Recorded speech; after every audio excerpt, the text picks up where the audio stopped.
여기는 이탈리아의 한 가정집. 현관문에 초인종이 울리자 이 집에 살고 있던 이탈리아 여성이 나오는데요.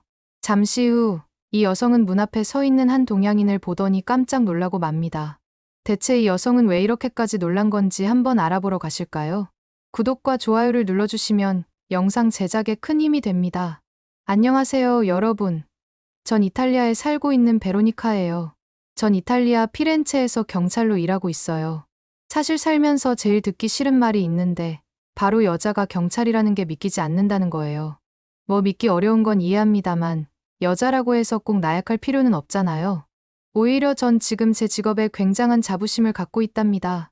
지금 제 나이 30살인데 5년 전 경찰이 되어 열심히 일하고 있죠. 제가 처음 경찰이 되었을 때만 해도 이렇게까지 힘들 줄은 정말 몰랐어요. 말로는 다 표현할 수가 없을 정도로 이 도시는 범죄가 많거든요. 일단 소매치기 사건은 거의 매일 몇백 건 발생한다고 봐도 무방해요. 관광객들이 많이 오는 피렌체의 특성상 소매치기범들이 극성을 부리죠. 심지어 같은 장소에서 하루에도 몇십 건씩 신고가 들어올 정도라니까요. 이런 거 말고도 남의 택배를 훔쳐가는 일도 비일비재해요. 아파트 현관이나 택배함에서 무단으로 택배를 가져가는 범죄가 많아요. 범인들은 대부분 중고거래 사이트에 그 물건들을 팔아치우기 때문에 피해 규모는 어마어마하죠. 차량 절도 사건도 끊이지 않아요. 피렌체 시내에 주차된 차량을 통째로 훔쳐가는 일이 빈번하게 일어나요. 심지어 차주가 잠깐 짐을 내리러 차에서 내린 사이 순식간에 차를 몰고 가버리는 뻔뻔한 범죄도 있었다니까요. 이런 절도범들 때문에 경찰서에 살다시피 하는 것 같아요. 교통위반 역시 다반사예요. 과속이나 신호위반은 기본이고 음주운전, 무면허 운전 등 위험천만한 운전자들도 넘쳐나죠. 이들 때문에 발생하는 크고 작은 교통사고도 만만치 않아요. 특히 뺑소니 사고가 너무 많아서 골치 아파요. 사기 사건 역시 갈수록 증가 추세예요. 노년층을 노린 보이스피싱이나 인터넷 사기가 주를 이루는데 한 번 당하면 피해 금액이 어마어마해요. 수사하는데 엄청난 시간과 노력이 들어가는데 솔직히 경찰 인력이 부족한 게 사실이에요. 더욱 큰 문제는 이런 다양한 범죄들이 서로 얽혀 있다는 거예요. 차량을 훔친 뒤 그걸로 또 다른 범죄를 저지르기도 하고 이런 식이죠. 마치 도미노처럼 하나의 범죄가 다른 범죄를 낳는 구조인 거예요. 이런 복잡한 사건들을 해결하려면 경찰의 에너지가 몇 배로 소모될 수밖에 없어요. 이 정도면 피렌체가 얼마나 많은 범죄로 몸살을 앓고 있는지 짐작이 가시죠? 치안을 책임지는 경찰로서는 24시간이 모자랄 지경이에요. 쉴 틈도 없이 뛰어다녀야 하는 게 우리의 일상이랍니다. 그래서 매일 허리가 휘청거릴 정도로 바쁘고 힘들어요. 근데 요즘 이탈리아에 중국인들이 많이 늘어나면서 범죄가 더 많아졌어요. 특히 중국인 관광객들 때문에 저희 경찰들이 엄청 고생하고 있다고요. 일단 중국인 사기꾼들의 수법이 갈수록 교묘해지고 있어요. 예를 들면 가짜 명품을 진품이라고 속여 팔거나 돈을 받고 물건을 주지 않는 건 기본이고 심지어 경찰을 사칭해서 사기를 치기도 해요. 그러다 보니 수사하는데 어려움이 많죠. 그런데 더 황당한 건 뭔지 아세요? 이탈리아 사기꾼들도 중국인한테 사기를 당하고 있다는 거예요. 믿기 힘들죠. 유럽 전역을 떠돌면서 사기를 쳤던 이탈리아의 유명한 사기꾼들조차 중국인들의 사기 앞에선 속수무책이라니까요. 그래서 오히려 이탈리아 사기꾼들이 경찰에 신고하는 웃지 못할 상황까지 벌어지고 있어요. 중국인들의 사기 수법이 그만큼 고도화되어 있다는 뜻이겠죠. 관광객으로 온 중국인들의 행동거지도 문제예요. 이들은 새치기는 기본이고 심지어 여성들 몰래 강제로 사진을 찍기까지 해요. 이탈리아 해변 중 한 곳에서는 비키니를 입고 있는 여자를 중국인들이 강제로 찍고 스킨십까지 해서 난리가 난 적이 있었죠. 여자들이 싫다고 하는데도 요즘 중국에서 유행하기 시작하는 문화라면서 오히려 당당하게 나오는 걸 보면 대체 왜 저러나 싶다니까요. 그런 뻔뻔함에 저희 경찰들도 당황할 때가 한두 번이 아니랍니다. 또 길거리나 공원 벤치 등 취식 금지 구역에서 아무렇지도 않게 식사를 하는 모습도 심심찮게 볼 수 있어요. 이탈리아에선 그런 행위에 대해 최대 500유로의 벌금을 물리는데 중국인 관광객들은 벌금을 내야 하는데도 먹다가 걸리게 되면 낼 돈이 없다면서 뻔뻔하게 그냥 가버리려고 하는 경우가 부지기수예요. 거기에 더해 중국인들이 한번 지나간 자리엔 쓰레기가 수북이 쌓여 있다는 게 더 큰 문제예요. 휴지 조각은 물론 플라스틱, 병 등 각종 쓰레기를 아무데나 버리고 가는데 그걸 처리하는데 시간과 비용이 엄청 든다고요. 그리고 어떤 중국인 관광객들은 화가 나면 주변에 있는 물건을 막 던지고 부수기까지 해요. 한 번은 한 중국인이 기물을 파손했다가 벌금을 물었는데 그 사람이 그냥 현장을 도망쳐 버린 적도 있었죠. 결국에는 잡긴 했지만요. 심지어 피렌체의 자랑인 미켈란젤로 광장의 유명한 조각상에 중국어로 낙서를 하다 걸린 중국인도 있었어요. 노상방뇨도 빼놓을 수 없겠네요. 이런 일들 때문에 이제는 중국인들을 보기만 해도 머리가 지끈거려요. 솔직히 지친다는 말밖에 못하겠어요. 중국인들의 행동 하나하나가 이탈리아의 법과 규범을 무시하는 것 같아 너무 화가 나요. 그래도 관광객이니까 큰 소리로 혼내지는 못하고 그저 벌금을 물리는 정도로 제재를 하는데 효과가 있을지 모르겠어요. 이런 악성 관광객들 때문에 우리 이탈리아 국민들은 물론 선량한 중국인 관광객들까지 피해를 보는 상황이에요. 이 악순환의 고리를 끊기 위해서는 중국 정부 차원의 대책이 필요할 거예요. 하지만 당장 눈앞의 현실을 감당하기도 버거운 게 사실이에요. 정말 갈 길이 먼 것 같아요. 물론 중국인 관광객이 늘어난 덕에 우리 지역 경제가 많이 활성화된 건 사실이에요. 실제로 피렌체를 찾는 외국인 관광객 중에 중국인 비율이 가장 높거든요. 그들이 쓰는 돈이 적지 않아 현지 상인들 입장에서는 중국인 관광객들이 늘어나는 게 반가울 수밖에 없죠. 근데 이게 좀 양날의 검이에요. 겉으로 보기엔 중국인들이 소비를 많이 해서 지역 경제에 보탬이 될 것 같지만 실상은 그렇지 않거든요. 중국인들은 물건 값을 후려치는 걸 당연하게 여겨요. 1000유로짜리 가방을 사겠다고 하면서 100유로만 주겠다고 우기는 게 다반사라고요. 심지어 가게 주인이 가격을 내려주지 않으면 바닥에 침을 뱉고 가는 경우도 있어요. 거기다 중국인들의 소비 패턴 자체가 달라요. 현지 특산품이나 문화체험 같은 거에는 별 관심이 없고 오로지 명품이나 화장품 같은 걸 대량으로 싹쓸이 하는 데만 몰두하죠. 나중에 중국에 가서 되팔 목적으로 사는 거예요. 그러니 여기에 있는 업체들은 그야말로 살림살이가 팍팍해질 수밖에 없죠. 게다가 중국인들이 계속 피해를 일으키니까 그걸 복구하는 비용도 만만치 않아요. 한 번은 어떤 중국인이 소매치기를 했다가 잡혔는데 도망가면서 차 문을 발로 걷어차는 바람에 차가 완전히 박살이 났던 적이 있어요. 그 피해액만 몇만 유로가 넘었다니까요. 이렇다 보니 요즘엔 중국인 관광객을 유치하는 게 과연 득인지 실인지 하는 회의감마저 들어요. 돈은 돈대로 쓰고 피해는 피해대로 주고 가는 이런 악성 관광객들을 대체 왜 받아들여야 하는지 모르겠어요. 중국 정부에서 자국민 교육을 좀 제대로 시켜야 하는 거 아닐까요? 솔직히 우리 입장에선 중국인들의 진상 짓거리에 환멸이 나서 이젠 중국인 관광객 안 받았으면 좋겠다는 생각까지 드네요. 이대로라면 이탈리아 고유의 문화와 정서마저 훼손될까봐 걱정이에요. 그렇다고 중국인 전부가 나쁘다는 건 아니에요. 물론 예의 바르고 선량한 분들도 많이 계시죠. 하지만 소수의 몰지각한 관광객들 때문에 그 많은 사람들이 피해를 보는 건 정말 안타까운 일이에요. 관광객을 맞이하는 우리도 타국을 찾는 그들도 서로를 배려하고 존중하는 마음이 필요한 것 같아요. 그래야 진정한 의미의 교류가 가능하지 않을까요? 앞으로 중국인들의 의식 수준이 한 단계 성숙해지길 바라는 마음이 정말 간절합니다. 그러다 보니 요즘 이탈리아 사람들 사이에서 중국인, 아니 동양인 전체에 대한 인식이 많이 안 좋아졌어요. 안타깝지만 저 역시 예외는 아니에요.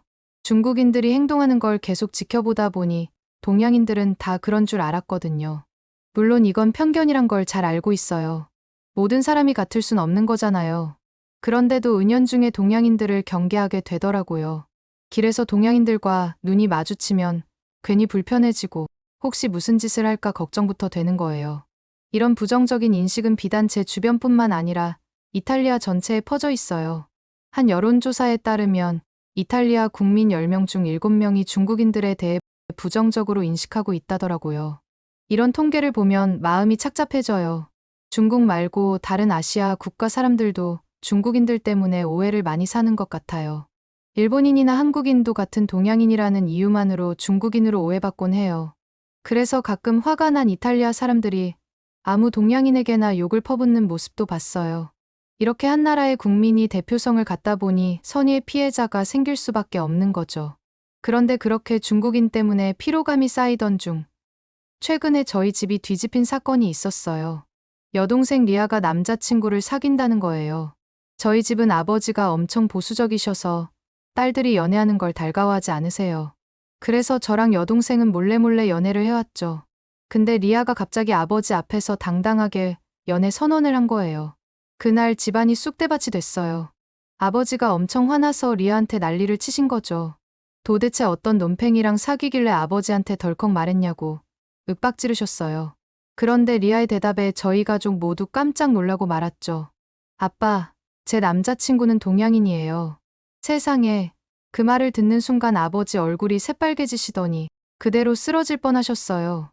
우리가 그 소리에 더 놀란 건 아버지가 중국인들 때문에 동양인 전체를 싫어하신다는 걸 알고 있었거든요. 그런데 리아는 또 태연하게 한마디 더 던지는 거예요. 이번 주말에 남자친구를 우리 집에 소개시켜 주려고 해요. 진지하게 만나는 사이니까 가족들이 꼭 만나봤으면 좋겠어요. 거실에 앉아 계시던 아버지는 방문을 쾅 닫고 들어가 버리셨죠. 분위기가 심상치 않았어요. 리아는 아버지의 격한 반응에도 아랑곳하지 않고 자기 방으로 들어갔고요.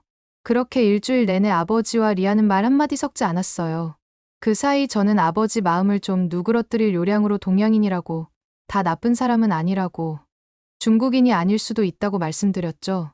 하지만 아버지는 딸내미가 하필 동양인과 결혼을 생각한다는 사실이 받아들여지지 않으신 모양이에요. 결국 주말이 다가오고 저희 가족은 초조한 마음으로 리아의 남자친구를 기다리기 시작했어요. 초인종 소리가 집 안에 울려 퍼지자 아버지는 얼굴이 굳으신 채로 문 앞에 서셨죠. 리아가 문을 열자 저희 가족은 모두 입을 떡 벌리고 말았어요. 눈 앞에 서 있는 남자 모습에 깜짝 놀란 거죠. 동양인인데도 불구하고 키가 185cm는 좋게 넘어 보였고 잘생긴 외모에 근사한 옷차림에 이탈리아어로 유창하게 인사하는 모습을 보며 깜짝 놀랄 수밖에 없었죠. 왜냐하면 평소에 봐왔던 중국인과는 전혀 다른 인상이었기 때문이에요. 정말 영화에서 막 튀어나온 것 같은 인상이었다니까요. 얼핏 보기에도 중국인 같지는 않아 보였죠. 리아는 저희 가족한테 그 멋있는 남성을 박승현이라고 소개시켜줬죠. 승현 씨가 가족들에게 정중하게 인사를 건네자 아빠도 표정이 조금 누그러지셨어요. 식탁에 둘러앉은 가족들은 아버지를 제외한 채 호기심 어린 눈빛으로 승현 씨를 바라봤죠. 그 중에서도 리아의 얼굴이 가장 밝아 보였어요.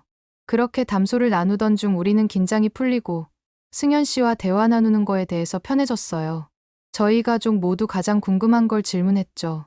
어떻게 만나게 된 거예요? 라고 물어보자 리아와 승현 씨의 표정이 밝아지더니 추억에 잠긴 얼굴로 말을 꺼냈어요. 알고 보니 두 사람은 리아가 중국 여행을 갔을 때 만난 거라고 하더라고요. 당시 리아는 관광지 벤치에서 쉬고 있었는데 낯선 중국인 남성이 리아에게 다가와서 종이를 내밀며 도움을 요청했다고 하더라고요. 영어로 아이들을 구하는 일이라며 서명만 해달라면서요. 리아는 그게 의심스러웠지만 아이들을 구하는 일이니 별 생각 없이 서명을 해줬다고 하더라고요. 그런데 그게 무슨 낌새였는지 남자는 갑자기 리아의 팔을 잡고 돈을 요구하기 시작했대요. 리아가 당황해서 기부할 생각이 없다고 하자 남자는 억지로 금액을 정하더니 근처 ATM기로 걸어가자고 했다더라고요. 상황이 심상치 않음을 느낀 리아가 거절하자 남자의 태도는 돌변했고 언성을 높이며 협박을 했대요. 겁에 질린 리아는 그대로 얼어붙을 수밖에 없었겠죠. 그때 누군가가 중국인 남자에게 다가와서 팔을 치면서 말을 걸었다고 하더라고요. 뭐 하는 짓이에요? 그만하시죠. 그때 말을 건 남자가 훤칠한 키에 터프한 인상을 가진 승현 씨였대요. 승현 씨는 중국인 남자에게 지금 당장 가지 않으면 당장 경찰에 신고할 거라고 영어로 따졌다고 하더라고요. 깜짝 놀란 중국인 남자가 변명하려 했지만 승현 씨가 단호하게 말했대요.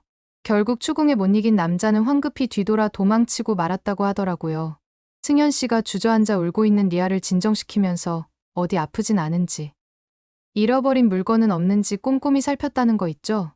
리아가 무사하다는 걸 확인한 승현 씨는 다정하게 리아를 달래주면서 걱정해줬대요. 그렇게 낯선 이국 땅에서 갑자기 등장한 승현 씨가 부들부들 떨고 있는 리아를 달래서 리아가 무사히 여행을 마칠 수 있게 도운 거죠. 리아는 승현 씨의 든든한 모습에 마음을 빼앗겼다고 하는데 제가 다 설레는 거 있죠? 이 얘기를 듣다 보니까 전개가 무슨 드라마 같아서 입이 떡 벌어지더라고요. 가족들 모두 승현 씨의 용기에 감탄하며 연신 칭찬을 늘어놓았죠. 승현 씨는 쑥스러워하면서도 환한 미소를 보여줬답니다.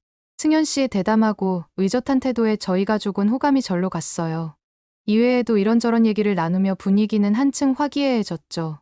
엄마는 승현 씨에게 따뜻한 미소를 보내셨고 저도 호기심 어린 눈망울로 바라봤죠.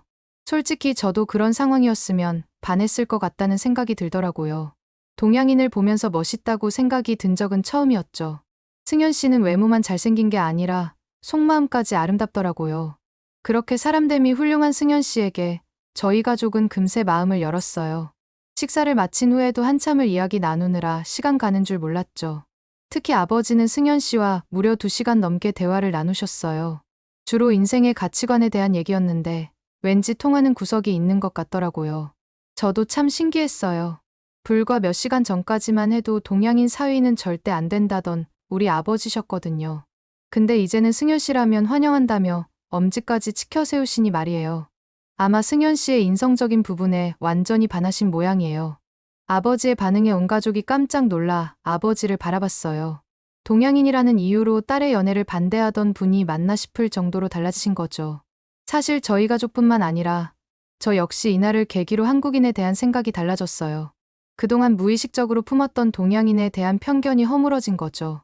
중국인 몇몇이 좋지 않은 행실을 보고 동양인 전체를 매도하던 제 자신이 부끄러워졌답니다. 리아가 부모님께 남자친구를 보여드린 이후부터 저희 집에는 묘한 변화가 일어나기 시작했어요. 당연히 아버지의 인식도 많이 바뀌었죠. 하지만 그보다 더 놀라웠던 건 리아의 친구들 사이에서 벌어진 일이에요. 어느 날 리아가 제게 이런 얘기를 하더라고요. 언니, 내 친구들이 자꾸 승현 오빠 친구들을 소개해달라고 난리야. 승현 오빠만 본 뒤로 한국 남자한테 완전히 빠져버렸다니까. 순간 귀를 의심했죠. 그 친구들 몇몇은 불과 몇 달 전만 해도 제 앞에서 동양인 비하 발언을 서슴지 않던 애들이었거든요. 근데 지금은 한국 남자를 만나고 싶어 안달이라니 정말 세상 참 많이 변한 것 같아요. 그 후로 저희 집에 놀러오는 리아의 친구들이 부쩍 늘었어요. 물론 리아를 보러 온 척하지만 사실 속내는 다 알고 있죠. 자연스럽게 승현 씨 주변에 좋은 남자 없는지 묻고 혹시 한국 남자 좀 소개해 줄 수 있냐며 은근슬쩍 부탁하곤 해요. 솔직히 말하자면 저도 요즘 리아의 친구들처럼 한국 남자에 대한 로망이 생겼어요. 물론 단순히 잘생겼다는 이유만으로는 아니에요. 외모뿐만 아니라 성격과 매너까지 모두 로망을 심어주기에 충분했거든요. 어디 한국 남자 만나기 좋은 곳 없을까요? 오늘의 사연은 어떠셨나요? 오늘의 사연이 마음에 드셨다면 구독과 좋아요를 눌러주세요. 구독과 좋아요는 영상 제작에 큰 힘이 된답니다. 긴 영상 시청해주셔서 감사합니다. 오늘도 행복한 하루 보내세요.